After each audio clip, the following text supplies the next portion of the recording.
नमस्कार दोस्तों, मैं ओमपाल प्रसाद। दोस्तों, आज मीडिया के अनेकों नाम दिए जा रहे हैं। कहीं बिकाऊ मीडिया, कहीं गोदी मीडिया। अजीबोगरीब दास्तान ये है कि मीडिया को तो अजीबोगरीब नाम मिल रहे हैं, लेकिन समाज में क्या चल रहा है, क्या हो रहा है, इसके बारे में कोई नहीं सोचता। जीएनएन ने एक मुहिम शुरू की है भ्रष्टाचार के खिलाफ। हम जानते हैं कि पूरे देश की भ्रष्टाचार की जो करतूत है उसे हम मिटा नहीं पाएंगे, लेकिन हमारी कोशिश है कि कम से कम द्वारका और नजफगढ़ के क्षेत्र में तो करप्शन ना होने दें।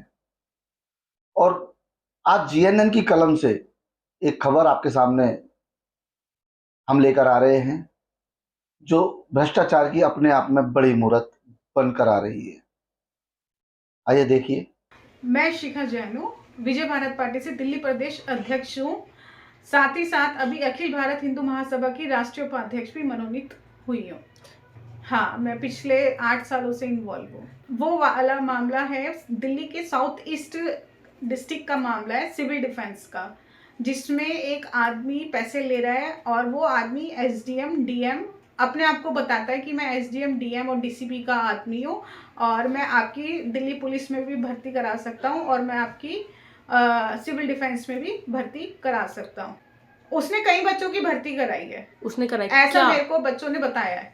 इन बच्चों ने मेरे को सोशल मीडिया पे देखा था। अच्छा, तो ये बच्चे मेरे पास आए थे कि इन्होंने कहा कि मैडम आप सच के साथ खड़े रहते हो, तो हमें भी इस चीज़ के लिए इंसाफ चाहिए कि हमारी जो ठगी हुई है, इन लोगों ने जो हमारे साथ करप्शन करी है, हमारे शोषण भी करा है। इन लोगों का ये भी कहना था कि ये अपनी दुकान पे भी हमारे को बुलाते थे और अपने घर पे भी घर का भी काम करवाते थे। कौन लोग थे ये जो इन्हें बुला रहे थे दुकानों पे, और कैसी दुकानें? इन लोगों का कहना था कि एक राजेंद्र कपूर है जो सिविल डिफेंस के चीफ हैं, ओके, साउथ ईस्ट दिल्ली के। तो वो अपनी दुकानों पे बुला के इनसे तेल मालिश भी करवाते थे। अपना उस बच्चे ने वीडियो भी दिया, एक चैनल को इंटरव्यू भी दिया, उसमें भी बताया कि बुलाते थे और मालिश करवाते थे। एसडीएम अपने घर पे मेरे को सर्वेंट की तरह रखता था, डीएम भी मेरे को वहाँ पे सर्वेंट की तरह रखता था। और हमारे को 3 महीने तक तो ऐसे ही हमारे से काम करवाया गया, लेकिन 3 महीने के बाद हमारे को निकाल दिया गया। वो लड़कियों से भी मैंने बात करी थी, लेकिन वो लड़कियां कैमरों पे नहीं आना चाह रही। वो बैक में रह के बोलती हैं कि हाँ ये आदमी ऐसे ही है, यहाँ के एसडीएम डीएम डीसीपी सारे ही ऐसे हैं।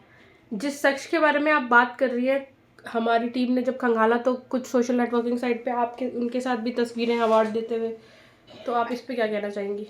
एक्चुअली क्या हुआ, हमारा 2019 में एक आरटीआई का प्रोग्राम था जो कि राजेंद्र कपूर जी के रूम में ही था। अब सवाल ये उठता है कि अगर ये बंदा शुरू से ही लिप्त है, क्योंकि 250-300 बच्चे हैं जो कह रहे हैं कि ये मैडम ये बंदा शुरू से ही लिप्त है। अगर ये बंदा शुरू से ही लिप्त है, मैं एसडीएम डीएम डीसीपी से मैं जानना चाह रही हूँ कि इसके अगर सालों से केस चल रहे हैं करप्शन को लेके, तो एक एसडीएम ने सरकारी बिल्डिंग में उसको कमरा कैसे अलाउ कराया? जब उसे पता था कि ये बंदा करप्ट है और ये बच्चों से पैसे लेता है, तो फर्स्ट फ्लोर पे उसको रूम कैसे दे रखा था? आप कहना चाह रही हैं कि कहाँ के डीएम की बात कर रही है, किस डीएम या एसडीएम ऑफिस की लाजपत बात नगर कर रही है? डीएम ऑफिस की मैं बात कर रही कौन हूँ। है वहाँ डीएम? इस समय तो वो डीएम चेंज हो चुके हैं, अब तो कोई दूसरी लेडी आई है। बीच में तो काफी डीएम चेंज हुए हैं। Okay. ये 2019 की बात है जब उनको वहां पे रूम अलॉट हुआ था। आप कहना चाह रही हैं कि ये जो शख्स है जिनकी आप बात कर रही हैं संजय जी, ये एसडीएम और डीएम के बिहाफ पे आधिकारिक तौर पे आप लोगों से मिलते हैं और आप लोगों के साथ काम करने हाँ, का... इन बच्चों के साथ, सिविल डिफेंस वालों बच्चों के साथ। मेन बात क्या है, हम जो क्वेश्चंस करना चाह रहे हैं वो एसडीएम डीएम और डीसीपी से करना चाह रहे हैं। अगर ये बंदा शुरू से ही लिप्त है तो आपने इसको ऑफिस क्यों दिया? आपने सरकारी पैसे का दुरुपयोग क्यों किया? सरकारी बिल्डिंग का आपने दुरुपयोग किया? आपने शुरू से इसके खिलाफ क्यों नहीं कार्रवाई की? अब आप इस पूरे मामले में दोषी किसे मानती हैं? मैं दोषी एसडीएम डीएम और डीसीपी को मानती हूँ, क्योंकि ये सरकार से तनख्वाह ले रहे हैं। सिविल डिफेंस के जितने भी सीनियर रैंक के अधिकारी होते हैं उनको सरकार तनख्वाह नहीं देती है, सिर्फ डीटीसी मार्शल वालों को देती है और इनके डेली वेजिस पे जो जिनकी ड्यूटी लगती है उनको देती है। शिखा जी, बच्चे आपके पास आए, उन्होंने कुछ जानकारी दी होगी आपको कि कितने पैसे लगभग उनसे लिए जाते थे, कितने टाइम की नौकरी थी, इसको जरा एक्सप्लेन करिए। इन्होंने किसी बच्चे से 1.5 लाख रुपए लिया है। ऑनलाइन ट्रांजैक्शन भी हुई है, ऑनलाइन ट्रांजैक्शन की भी मेरे पास लिस्ट आई है। पैसे देते हुए की वीडियो तो हमने खुद ने ही पकड़ी थी। पैसे देते हुए कि वो जो कोमल साहब पैसे इकट्ठे करता है सबसे, और अंजलि साहब सबसे पैसे इकट्ठे करती है घर घर जाके। अभी ऐसी बहुत सी और भी वीडियोस हैं जिसके अंदर दिखेगा कि हाँ लड़कियों के साथ शोषण भी हो रहा है, लेकिन अभी वो लड़कियां मानने के लिए तैयार नहीं है कि हम फ्रंट पे कैसे आए। शिखा जी, अब आपने 2 नए नाम लिए हैं जीएनएन के सामने, कोमल सहाय और अंजलि सहाय। इन दोनों का क्या रोल है और क्या वीडियो में जो इंसान है वो इन दोनों यही दोनों है? और नहीं, एक तो जो कोमल है वो भी वो मेल है और अंजलि इसकी वाइफ है, ऐसा बच्चे मेरे को कोमल बता रहे सहाय हैं। एक मेल आदमी है जो आपकी वीडियो में दिखाई दे रहा है। हाँ, जो वीडियो में दिखाई दे रहा है उसके बारे में कुछ बताइए। ये अपने आप को बच्चे बताते हैं मेरे को कि मैडम ये सबके यहाँ पे जाता है जिसको भी नौकरी की जरूरत होती है, तो ये कहते हैं कि मैं एसडीएम का आदमी हूँ, डीएम का आदमी हूँ, डीसीपी का आदमी हूँ। ये ऐसे करके कि मैं तुम्हारी नौकरी लगवा दूंगा, मैं तुम्हारी दिल्ली पुलिस में नौकरी लगवा दूंगा, मैं तुम्हारी दिल्ली सिविल डिफेंस में नौकरी लगवा दूंगा, तुम्हारे पे यूनिफॉर्म आ जाएगी, कंधे पे स्टार आ जाएंगे, ऐसे ऐसे बोल के आप वीडियो में सुन सकते हो। वो वीडियो मैं आपको देना भी चाहूंगी जीएनएन न्यूज़ को, कि जिससे कि पब्लिक को अवेयरनेस रहे, कि जीएनएन न्यूज़ के माध्यम से कि हाँ सतर्क रहे कि ऐसा जो वो फर्जीवाड़ा चल रहा है सोसाइटी में कई डिपार्टमेंट के अंदर, वो ना हो सके।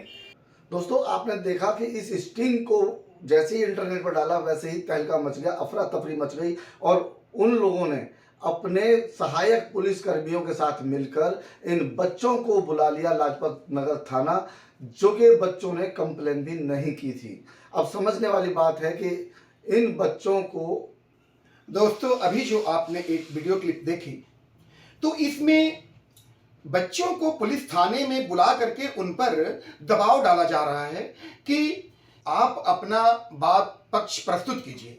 जब बच्चों द्वारा ये कहा गया कि आखिर हमारा दोष क्या है और किस नियम के तहत, भारतीय संविधान के किस नियम के तहत हमको बुला करके प्रताड़ित किया जा रहा है, तो थानेदार का ये कहना था कि एसएचओ साहब नहीं है, वो कहीं पर चले गए हैं। और इस तरह से अनाधिकृत रूप से उन बच्चों को अपने बयान दर्ज करवाने की कोशिश कराकर इस पूरे मामले पर लीपापोती कराने का एक असफल प्रयत्न लाजपत नगर के पुलिस डिपार्टमेंट द्वारा ये किया जा रहा है, जो बुरी तरह से निंदनीय और घृणित है। यदि इस तरह से हमारा पुलिस महकमा किसी भी प्रकार के अपराध पर, भ्रष्टाचार पर, घुसखोरी पर इस तरह से काम करेगा, तो आखिर ये हमारा समाज कहाँ जाएगा और युवाओं में कैसी चेतना आएगी। जब बच्चों की तरफ से कोई एफआईआर ही नहीं हुई और इस मामले पर कोई कार्रवाई ही नहीं हुई, तो बच्चों को किस लिए लाजपत नगर थाना बुलाया गया? जब जीएनएन ने इसकी पड़ताल की और लाजपत नगर थाना फोन किया, तो वहां से ये सूचना मिली कि ऐसा कोई मामला नहीं है, किसी बच्चे को बुलाया नहीं गया है। जब किसी बच्चे को थाने में बुलाया ही नहीं गया है, तो फिर इन बच्चों को पूरे दिन क्यों परेशान किया गया? क्या ऐसी बात रही कि लाजपत नगर थाना बुलाकर इन बच्चों को पूरी तरह से परेशान किया गया? हमें लाजपत नगर थाने में बैठे बैठे घंटे हो गए और एसएचओ साहब जो है हमारे एसीपी साहब के मीटिंग में गए हुए हैं, अभी तक कोई आया नहीं है और हमारे कुछ साथी अंदर बैठे पड़े हैं और ये पूरा बाहर से व्यू है, बाकी अंदर का भी व्यू दिखाते हैं हम आपको। अब आपने देखा कैसे लाजपत नगर जैसी जगह पर इस तरीके का करप्शन बताया जाता है कि एसडीएम, डीएम और उनके अधिकारीगण सभी लोग मिलकर इस करप्शन को अंजाम दे रहे हैं। तो ऐसे करप्शन को खत्म करने की जरूरत है हमें और आपको साथ में रहने की। दोस्तों, इस खबर को दिखाने के लिए और इस करप्शन को मिटाने के लिए जीएनएन ने भारी मशक्कत की। क्राइम टीम से जाकर मिले, बहुत सारे अफसरों से जाकर मिले, लेकिन हम इस करप्शन को खत्म नहीं करा पाए। अब हमने इसकी जो शिकायत दर्ज कराई है वो सीपी के पास की गई है। अब देखते हैं कि कमिश्नर साहब कहाँ तक पहुंचाते हैं इस मामले को। फिर भी हम बने रहेंगे इस खबर पर। ऐसा ही मामला हम लेकर आ रहे हैं आपको नजफगढ़ नगली डेयरी का। आपको बता दें कि यहाँ पर भी एमसीडी के अफसर, निगम पार्षद और एसडीएम की मिली भगत से यहाँ पर आप देख रहे हैं कि ये खेत हम आपको दिखा रहे हैं कि खेत है, यहाँ सब्जियां उग रही हैं।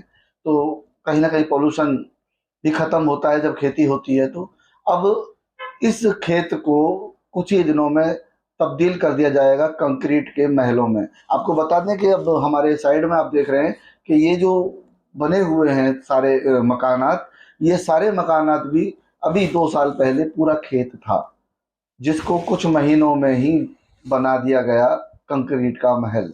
और ऐसे ही महल बनते जा रहे हैं जिन्हें अवैध निर्माण कहा जाता है। अब इसके फायदे और नुकसान क्या होते हैं ये हम आपको बता देते हैं। आप जब कॉलोनी में घर बना लेते हैं तो आपको पता होगा कि गैस की पाइपलाइन नहीं है, पानी की टंकी नहीं है, और इससे आवाजाही में भी आपको इतने सारे नुकसान हो रहे हैं कि इस नगली डेयरी के जितने भी रोड हैं वो सारे बंद पड़े हैं, कहीं से भी आप निकल नहीं सकते। और आपको बता दें कि अर्जुन पार्क का जो सोम बाजार रोड है वो बहुत बड़ी मार्केट है, बड़े बड़े शोरूम हैं, लेकिन उन सभी के बिजनेस भी ठप पड़े हैं। और इसके फायदे क्या हैं ये भी हम आपको बता दें कि जब आप ऐसे खेतों में जमीन खरीदते हैं तो आपको सस्ती महसूस होती है और सस्ती समझकर आप ले लेते हैं, उसमें आप अपना एक मकान बनाने की कोशिश करते हैं, लेकिन उसको अवैध निर्माण कहा जाता है। उसे कभी भी तोड़ा जा सकता है। उसकी कोई भी शिकायत जब करेगा और जब बड़े ऊपर लेवल से उसकी शिकायत होगी तो वो मकान तोड़ दिया जाएगा। तो ऐसी गलतियां आप ना करें कि सस्ता समझकर प्लॉट ना लें। आप पहले कागजात पूरे देख लें कि वो जगह लीगल है या इलीगल है।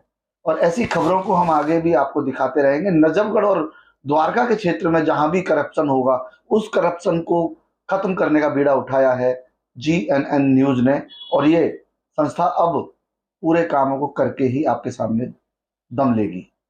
दोस्तों, अगर वीडियो आपको अच्छी लगी है तो आप प्लीज लाइक करें, सब्सक्राइब करें, कमेंट करके जरूर बताएं, क्योंकि आपके सुझाव बहुत जरूरी हैं, तभी हम अमल कर पाएंगे और उनको ठीक कर पाएंगे। दोस्तों, आप लोगों से भी मैं अपील करता हूं कि अगर द्वारका और नजफगढ़ के क्षेत्र में कहीं पर भी आप कोई भी करप्शन होता हुआ देखें तो उसकी वीडियो और फोटो हमारे साथ शेयर करें। हम वादा करते हैं कि आपका नाम हमेशा गुप्त रहेगा और उस करप्शन को खत्म करने का पूरा जिम्मा उठाएगा GNN। धन्यवाद।